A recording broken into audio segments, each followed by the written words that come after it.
Drugi vezani poraz ekipi SFS Borca na domaćem terenu nanela je budućnost iz Popovca. Utakmica na stadionu kraj Staklare završena je rezultatom 0:1. Prvo poluvreme donelo je izgledne prilike na obe strane. Domaći tim pogodio je prečku i propustio 200% šanse, dok je ekipa Popovca pogodila stativu, a potom i postigla pogodak nakon prodora po levoj strani, udarca iskosa i slabije intervencije golmana domaćina. U drugom delu igre na terenu je postojala samo jedna ekipa. Veliki broj prilika propustili su gostujući napadači, dok domaćin nije imao snage da ozbiljnije ugrozi protivnički gol. Nažalost, još jedna utakmica kao što su bile i prethodne koje smo igrali, ja stvarno ne vidim razlog za ovoliko naših promašaja. Mislim da igramo dobro i dalje, to pričam. Prvo poluvreme smo kontrolisali utakmicu sve vreme, imali 200% šanse, nismo dali gol, imali prečku isto. Prosto ono što sam rekao za Dubočicu, to važi sada. Kad sa takvim ekipama, kad ne daš gol, kad imaš inicijativu, kad ne daš gol, uvek te stigne kazna. Teška utakmica, u pripremi smo znali da SFS odlična ekipa, dobro vođena, i Miladinović i Terzić su radili tu dobar posao, ekipa je dobra, dosta dugo zajedno ta grupa igrača.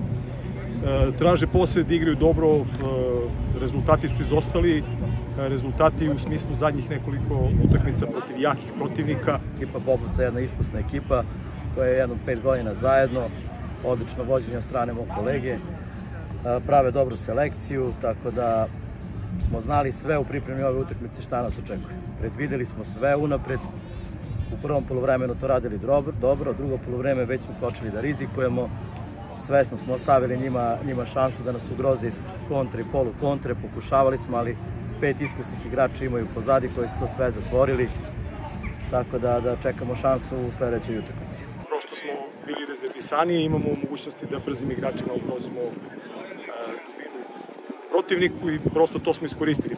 Bilo je šanse, utakmice mogla da ide i na jednu i na drugu stranu, ali smo na kraju bili srećni za taj jedan gol. Vidno razočaran rezultatom, Svetislav Simić mišljenje je da Popovčani nisu zaslužili sva 3 boda u današnjoj utakmici. Mislim da smo bili bolji i da su gosti nezasluženo odneli 3 boda. Falila nam je ta sreća u završnici. Primili smo, da kažem, gol malo šansi. S njihove strane imali smo nekoliko udarca, ali lopta nije završila. Iz poslednje 4 utakmice staklarci imaju samo 1 bod. Miladinović kaže da će zajedno sa upravom analizirati trenutnu rezultatsku krizu, ali i pokušati da podigne moral ekipi pred predstojeće utakmice. Ono što je sigurno, imaću sastanak sa upravom, pa ćemo probati zajedno to da rešimo. Stvarno ne znam šta bih rekao. Pokušavamo iz nedelju u nedelju, dobro radimo na treninzima, ali jednostavno neće nas gol. Kriza te završnice, tog završnog pasa, tog gola. Videli ste i sad na ovoj utakmici, 2 zicara, 1:1, jednostavno neće loptu u gol. Priliku da nadoknadi izgubljene bodove Borac će imati narednog vikenda u Prokuplju, u gostima OFK Topličaninu.